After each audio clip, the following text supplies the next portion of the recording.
Hey, this is Matty from Matty Custom Scale, and I was just working on some weathering on the canvas rooftop of a shed, a makeshift shed, just something I'm building as an attachment to a diorama, and was going to be doing some work with pigments from Ammomig, and I thought I would just do a quick video to share the difference between an area which I've already started that has some pigments over some weathering, and then another area that just has some weathering. But before I get into that, I thought, let me just quickly explain what I've done so far so that it makes sense.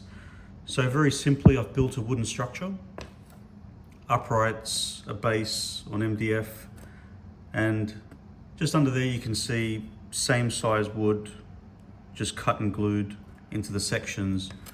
And then to create the top, which is I guess like a canvas tarpaulin sort of a look that's a little bit weathered and torn, but follows the same kind of shape as the frame. I took some paper, it's kind of the kitchen tissue paper, the thicker kind, not the tissue that you usually use to wipe your nose or whatever, and with some water and some PVC glue, I've laid the paper over it, dampened it with the water and the glue, and obviously the water softens it down and the glue will make it harden in shape once it takes the contours of the frame behind it. And while it's still wet, you'll just manipulate it a little bit and create some creases and give it a little bit of character. The other benefit while it's wet is you can also pick pieces off and get that torn look. So when it dries, it gives a more realistic sort of a tear. Then once that was dry, I got some folk art blue, mixed it with some white, and created a very light blue, did some darker blue in some areas just to create a few layers of contrast. And then started with some washes from Ammomig, so some dark wash, some rust colored wash, even from SMS I used quite a bit of the brown wash and amber. Those are different tones of brown, so it's not like it just gives you a dark brown and a lighter brown. It actually creates a little bit of a difference. So that's more the darker wash.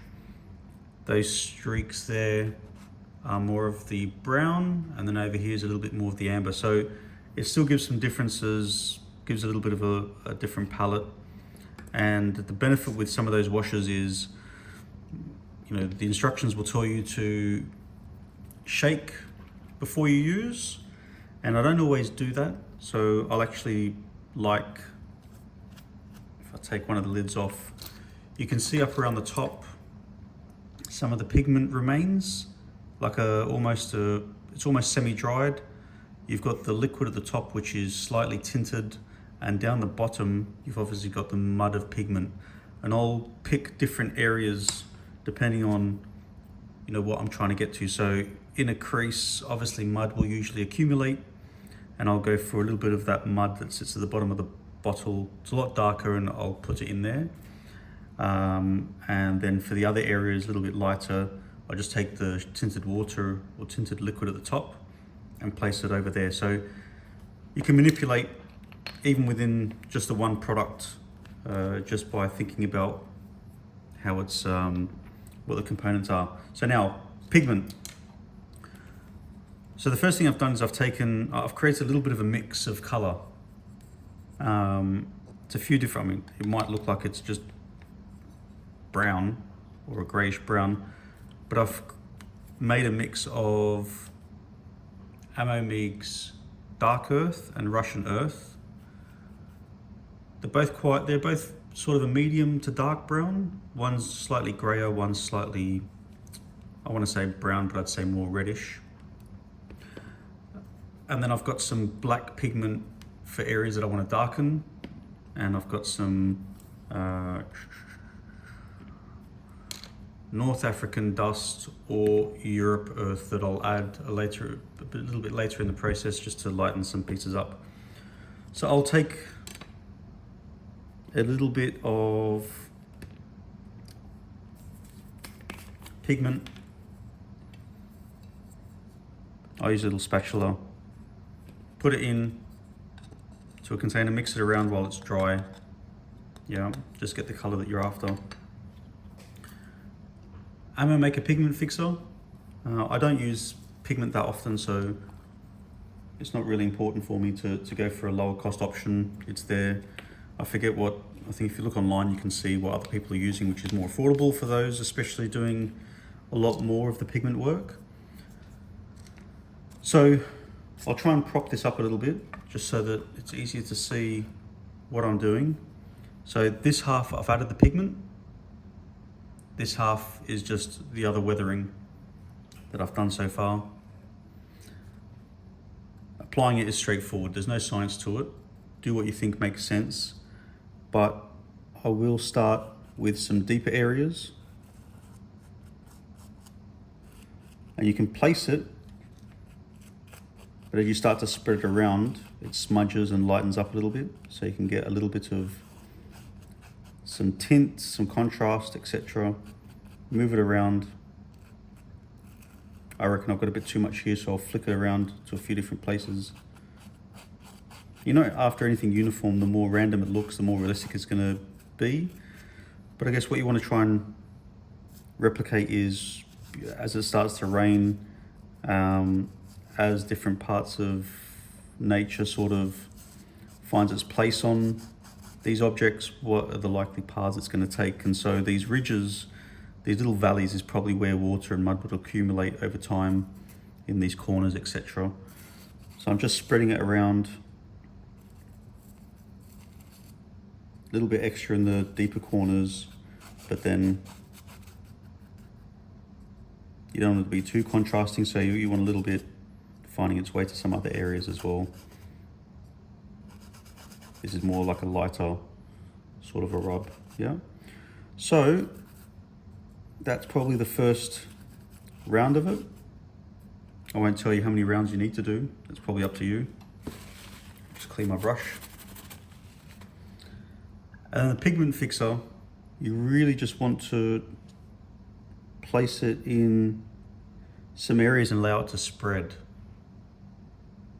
over the pigments.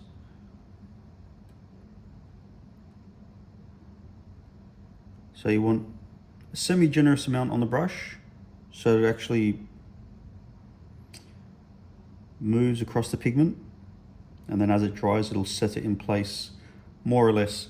The one thing I have noticed is the way the pigment looks when you place it on versus after it's dried with the pigment fixer, it is a little bit different.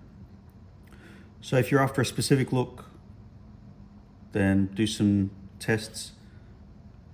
Make sure it's going to work the way you want, but personally I prefer randomness. And the great thing about weathering is if it doesn't look quite like what you wanted, usually if you just keep adding, you get to where you want, or something that looks good enough. Yeah.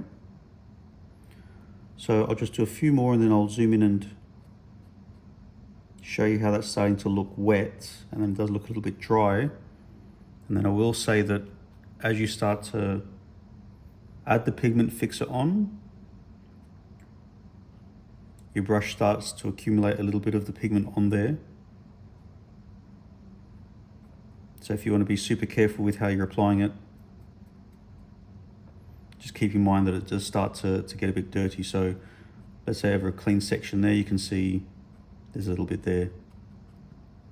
But you want it dirty anyway. Okay, I think I've probably covered everything. I think this area I put some, put some area there. All right, that's it. So a little bit of a closer look. So that's how it's looking wet, definitely dirty. And that's how it should turn out dry.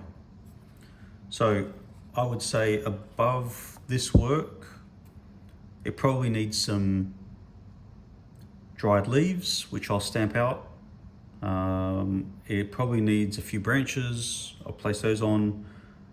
It probably needs probably another effect. I'm not sure what it is. Wouldn't go the wet effect with this specifically.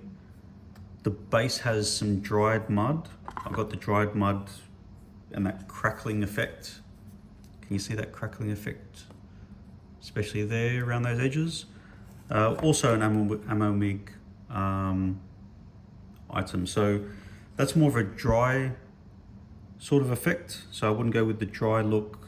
I might create a little bit of mold that's going up the wood, but that's sort of a quick view of my technique of adding a little bit of pigment to bring out a little bit more depth and character in dirty stuff. All right, enjoy.